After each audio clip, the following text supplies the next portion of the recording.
युद्धाचा वर्ध्यातील हॉटेल चालकांना फटका बसलाय। तुटवड्यामुळे गॅस सिलेंडर मिळत नसल्यामुळे हॉटेल बंद करण्याची वेळ त्यांच्यावर आली आहे। त्यामुळे आजपासून हॉटेल बंद असणार असून हॉटेलमधील कामगारांचा प्रश्न हा ऐरणीवर आलाय। वर्धा जिल्ह्यात मोठ्या प्रमाणात गॅसचा जो तुटवडा आहे तो भासू लागला आहे आणि याचा परिणाम जो आहे हा हॉटेल व्यावसायिकांवर होऊ लागलेला आहे। आणि काही लोकांनी तर आजपासूनच हे हॉटेल जे आहेत ते बंद करायला सुरुवात केली आहे। आपल्या सोबत प्रदीप बजाज आहेत जे हॉटेलचे मालक आहेत, त्यांच्याकडून जाणून घेणार आहोत आपण। भाऊ, काय कशा पद्धतीचा हा तुटवडा निर्माण झालेला आहे? हा तुटवडा शासनाने नवीन एक आदेश असे जे गॅस कंपनीचे प्रतिनिधी आहेत वर्धेला, त्यांनी म्हटलेलं आहे की इंडियन कंपनी, HP कंपनी ज्या शासकीय पुरवठादार कंपन्या आहेत त्यांनी कमर्शियल गॅस जो लागतो आम्हाला रेस्टॉरंटसाठी तो सप्लाय करण्यास पूर्णपणे आम्हाला बंदी घातलेली आहे असे म्हटले आहे। त्यामुळे मागील 2 दिवसापासून त्यांनी कोणत्याही प्रकारे आम्हाला गॅसचा कोणता सप्लाय केलेला नाही। तर जो गॅसचा आमच्याकडे स्टॉक होता त्याच्यामुळे मागचे 1-2 दिवस आम्ही याच्यामध्ये आम्ही आमचे रेस्टॉरंट चालू शकले, पण यापुढे आता रेस्टॉरंट चालवणे आमच्यासाठी शक्य नाही आहे। त्याच्यामुळे आजपासून आम्ही जो इथला रेस्टॉरंटचा पूर्ण टेबल सेल वगैरे आहे तो मॅक्झिमम प्रमाणात बंद केलेला आहे। फक्त जे इलेक्ट्रिकलवर चालणारे जे आयटम्स आहेत त्याच्यामुळे काही आयटम्स आहेत तेच आयटम आमच्याकडे आता भेटू शकतील व गॅसवर असणारी जे पूर्ण डिपेंडेबिलिटी आहे ते पूर्णपणे आम्हाला बंद करावं लागत आहे। साधारणतः दररोज किती सिलेंडर लागायचे आणि आता किती मिळत आहे? जवळपास दररोज 2 सिलेंडरचा आमचा खप होता, इंडियन गॅस आणि HP गॅसचे सिलेंडर मिळून। त्याच्यापैकी आता कोणत्याही दोन्ही कंपनीने मागील 3 दिवसापासून कोणतेही सिलेंडर देण्यास आम्हाला नकार दिला आहे। नरेंद्र मोदी, न्यूज 18 मराठी, वर्धा।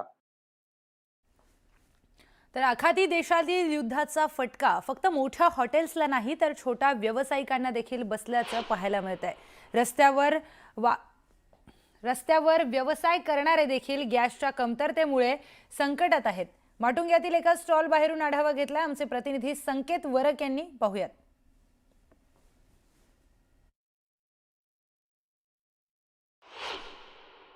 असं म्हणतात की दाने दाने पर लिखा है खाने वाले का नाम, पण आज दाना आहे पण तो दाना शिजवायला गॅस नाही अशी परिस्थिती सध्या भारतामध्ये निर्माण झालेली आहे।